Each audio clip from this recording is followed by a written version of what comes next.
recording statements from other people. His detention is required so he doesn't interfere with the witnesses. Avoid recording statement and interference are two things. Wakili, I have responded to your question.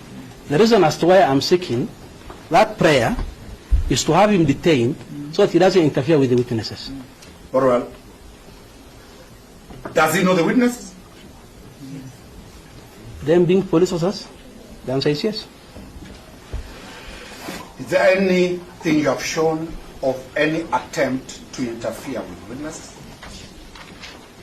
Because counsel, you know very well, the authorities, the Sagari, Duat Sagari, Cliff will ask you. The questions I'm asking is to prove, have you demonstrated by material your violence? Nothing attached. Thank you. Important.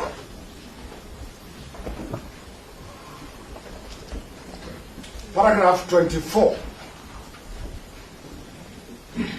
What are you addressing? That we are saying if released, his security is not guaranteed due to the public anger demonstrated by the case. Okay. I've just read what is in the affidavit.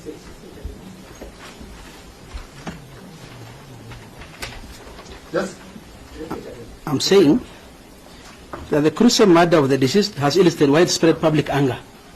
And therefore, if released at this point, the respondent's security cannot be guaranteed. Mr. Witty took us a lot about the case of Oscar Sudi. Heavily. Have you ever had a chance to read paragraph 32 of that decision of Professor Justice Joel Ngugi? Not in my affidavit. It's not in your affidavit. Yes. For the benefit of doubt, you are saying you want to detain him on two limbs. One, for the safety of his life. True? Yes. Do you have anything to show that his life is in danger? Nothing attached. Do you have anything to show that he is a danger to anybody of the public? Nothing attached. So it is an apprehension. Yes, Your Honor. Thank you. It is an apprehension. Lawyers swear to be court officers. It is an apprehension. And you are very aware that the National Police Service is the one mandated to provide security for everybody in this country, including the already convicted murderers. You are aware of that? It's not in my affidavit. No. You will fail to be not understanding what I'm asking. I'm asking you this question. The duty to protect life and property falls under the police.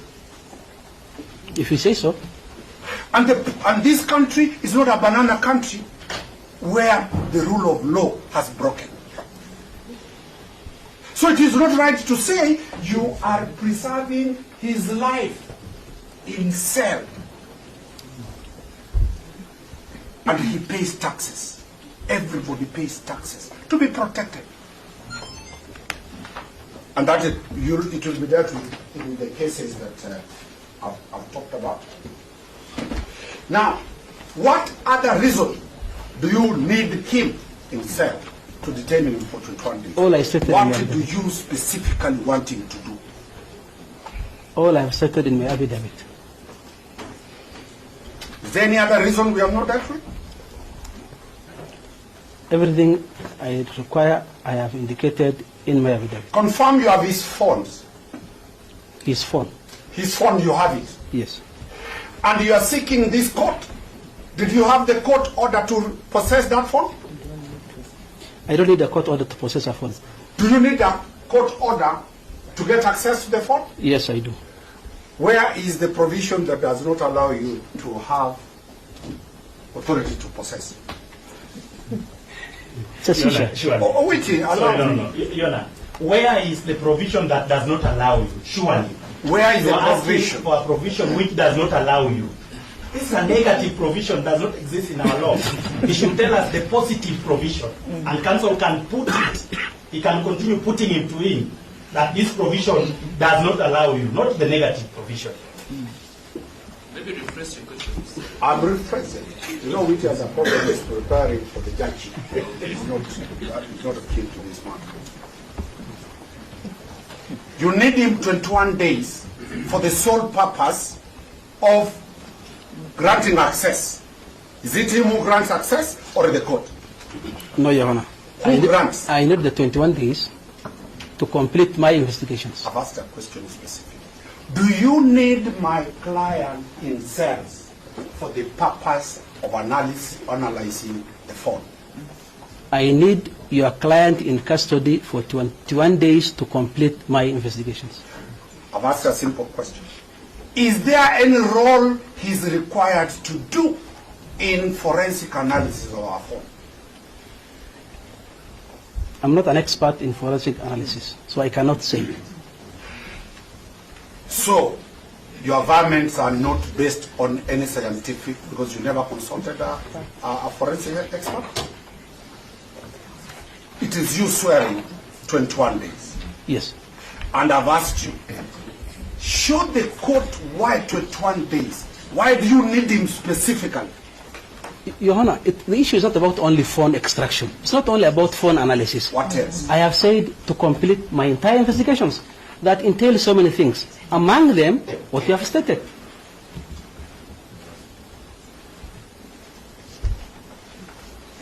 And lastly,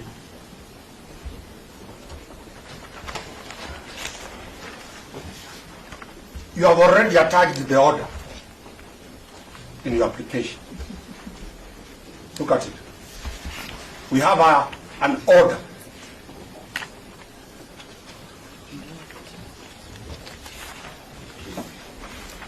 True.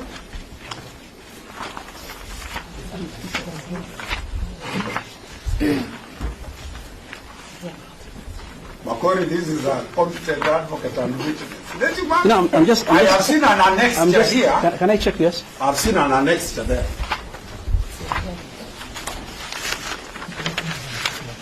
We were given an annexure that has. Is it yours? Yes. Or it is on it? No, it's ours. Very well. Let me ask you the question. You are certain you are getting It's a draft. these orders? Counsel, this No, is a draft. no. It's a draft. Which is saying, is the office of the DPP or a power that gives the orders, or is the landed court?